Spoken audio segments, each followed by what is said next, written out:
ಓಂ ನಮೋ ಭಗವತೆ ವಾಸುದೇವಾಯ. ಶ್ರೀಶುಕ ಉವಾಚ ರಾಜನ್ನುದಿತಮೇತತ್ತೇ ಹರೇಃ ಕರ್ಮಾಘನಾಶನಂ ಗಜೇಂದ್ರಮೋಕ್ಷಣಂ ಪುಣ್ಯಂ ರೈವತಂತ್ವಂತರಂ ಶೃಣು. ಪಂಚಮೋ ರೈವತೋ ನಾಮ ಮನುಸ್ತಾಮಸ ಸೋದರಃ ಬಲಿವಿಂಧ್ಯಾದಯಸ್ತಸ್ಯ ಸುತಾ ಅರ್ಜುನಪೂರ್ವಕಾಃ. ವಿಭುರಿಂದ್ರಃ ಸುರಗಣಾ ರಾಜನ್ ಭೂತರಯಾದಯಃ ಹಿರಣ್ಯರೋಮಾ ವೇದಶಿರಾ ಊರ್ಧ್ವಬಾಹ್ವಾದಯೋ ದ್ವಿಜಾಃ. ಪತ್ನಿ ವಿಕುಂಠಾ ಶುಭ್ರಸ್ಯ ವೈಕುಂಠೈಃ ಸುರಸತ್ತಮೈಃ ತಯೋಸ್ವಕಲಯಾ ಜಜ್ಞೆ ವೈಕುಂಠೋ ಭಗವಾನ್ ಸ್ವಯಂ. ವೈಕುಂಠಃ ಕಲ್ಪಿತೋ ಯೇನ ಲೋಕೋ ಲೋಕನಮಸ್ಕೃತಃ ರಮಯಾ ಪ್ರಾರ್ಥ್ಯಮಾನೇನ ದೇವ್ಯಾ ತತ್ಪ್ರಿಯಕಾಮ್ಯಯಾ. ತಸ್ಯಾನುಭಾವಃ ಕಥಿತೋ ಗುಣಾಶ್ಚ ಪರಮೋದಯಾಃ. ಭೌಮಾನ್ ರೇಣೂನ್ ಸ ವಿಮಮೇಯೋ ವಿಷ್ಣೋರ್ವರ್ಣಯೇದ್ಗುಣಾನ್. ಷಷ್ಠಶ್ಚ ಚಕ್ಷುಷಃ ಪುತ್ರಶ್ಚಾಕ್ಷುಷೋ ನಾಮ ವೈ ಮನುಃ. ಪೂರುಪೂರುಷ ಸುದ್ಯುಮ್ನ ಪ್ರಮುಖಾಶ್ಚಾಕ್ಷುಷಾತ್ಮಜಾಃ. ಇಂದ್ರೋ ಮಂತ್ರದ್ರುಮಸ್ತತ್ರ ದೇವಾ ಆಪ್ಯಾದಯೋ ಗಣಾಃ. ಮುನಯಸ್ತತ್ರ ವೈರಾಜನ್ ಹವಿಷ್ಮದ್ವೀರಕಾದಯಃ. ತತ್ರಾಪಿ ದೇವಃ ಸಂಭೂತ್ಯಾಂ ವೈರಾಜಸ್ಯಾಭವತ್ಸುತಃ. ಅಜಿತೋ ನಾಮ ಭಗವಾನಂಶೇನ ಜಗತಃ ಪತಿಃ. ಪಯೋಧಿಯೇನ ನಿರ್ಮಥ್ಯ ಸುರಾಣಾಂ ಸಾಧಿತಾ ಸುಧಾ. ಭ್ರಮಮಾಣೋಂಭಸಿ ಧೃತಃ ಕೂರ್ಮರೂಪೇಣ ಮಂದರಃ. ರಾಜೋವಾಚ ಯಥಾ ಭಗವತಾ ಬ್ರಹ್ಮನ್ಮಥಿತಃ ಕ್ಷೀರಸಾಗರಃ. ಯದರ್ಥಂ ವಾ ಯತಶ್ಚಾದ್ರಿಂದಧಾರಾಂಬುಚರಾತ್ಮನಾ. ಯಥಾಮೃತಂ ಸುರೈಃ ಪ್ರಾಪ್ತಂ ಕಿಂಚಾನ್ಯದಭವತ್ತತಃ. ಏತದ್ಭಗವತಃ ಕರ್ಮ ವದಸ್ವ ಪರಮಾದ್ಭುತಂ. ತ್ವಯಾ ಸಂಕಥ್ಯಮಾನೇನ ಮಹಿಮ್ನಾ ಸಾತ್ವತಾಂ ಪತೇಃ. ನಾತಿತೃಪ್ಯತಿ ಮೇ ಚಿತ್ತಂ ಸುಚಿರಂತಾಪತಾಪಿತಂ. ಸೂತ ಉವಾಚ ಸಂಪೃಷ್ಟೋ ಭಗವಾನೇವಂ ದ್ವೈಪಾಯನಸುತೋ ದ್ವಿಜಾಃ. ಅಭಿನಂದ್ಯ ಹರೇರ್ವೀರ್ಯಮಭ್ಯಾಚಷ್ಟುಂ ಪ್ರಚಕ್ರಮೇ. ಶ್ರೀಶುಕ ಉವಾಚ ಯದಾ ಯುದ್ಧೇ ಸುರೈರ್ದೇವಾ ಬಾಧ್ಯಮಾನಾಃ ಶಿಲಾಯುಧೈಃ. ಗತಾಸವೋ ನಿಪತಿತಾನೋತ್ತಿಷ್ಠೇರನ್ ಸ್ಮ ಭೂಯಶಃ. ಯದಾ ದುರ್ವಾಸಸಶ್ಚಾಪಾತ್ ಸೇಂದ್ರಾಲೋಕಾಸ್ತ್ರಯೋ ನೃಪ. ನಿಶ್ರೀಕಾಶ್ಚಾಭವಂಸ್ತತ್ರ ನೇಷುರಿಜ್ಯಾದಯಃ ಕ್ರಿಯಾಃ. ನಿಶಾಮ್ಯೈತತ್ಸುರಗಣಾ ಮಹೇಂದ್ರವರುಣಾದಯಃ. ನಾಧ್ಯಗಚ್ಚನ್ ಸ್ವಯಂ ಮಂತ್ರೈರ್ಮಂತ್ರಯಂತೋ ವಿನಿಶ್ಚಯಂ. ತತೋ ಬ್ರಹ್ಮಸಭಾಂಜಗ್ಮುರ್ಮೇರೋರ್ಮೂರ್ಧನಿ ಸರ್ವಶಃ. ಸರ್ವಂ ವಿಜ್ಞಾಪಯಾಂಚಕ್ರುಃ ಪ್ರಣತಾಃ ಪರಮೇಷ್ಠಿನೇ.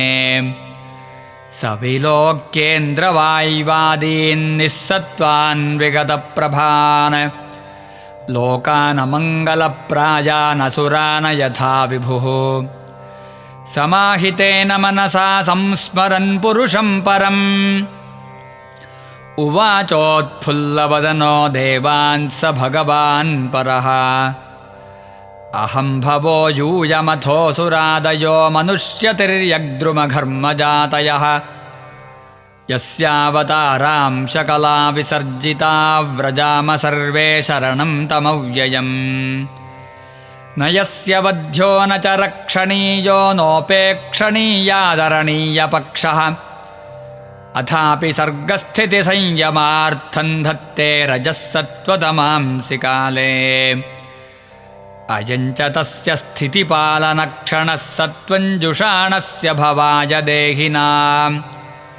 तस्माद्व्रजामः शरणं जगद्गुरुं स्वानां स नो धास्यति शंसुरप्रियः।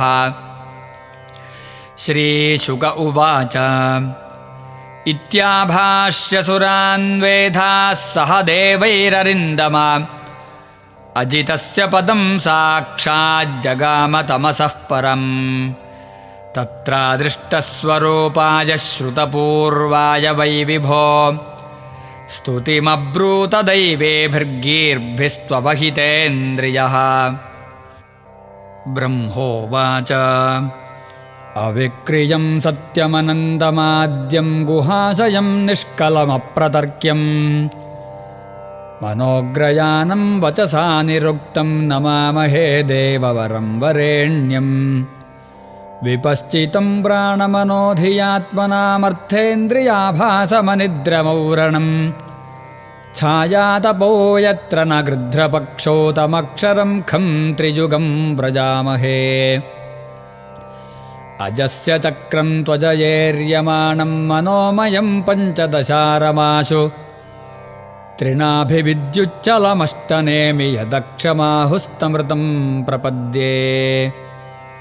य एकवर्णं तमसः परं तदलोकमव्यक्तमनन्तपारम् आसाञ्चकारोपसुपर्णमेनमुपासते योगरथेन धीराः। न यस्य कश्चातिति तर्तिमायां यया जनो मुह्यति वेदनार्थम् तं निर्जितात्मात्मगुणं परेशं नमामभूतेषु समं चरन्तम्। इमे वयं यत्प्रिययैव तन्वा सत्त्वेन सृष्टा बहिरन्तराभिः गतिन्न सूक्ष्मामृषयश्च विद्महे कुतोऽसुराद्या इतरप्रधानाः।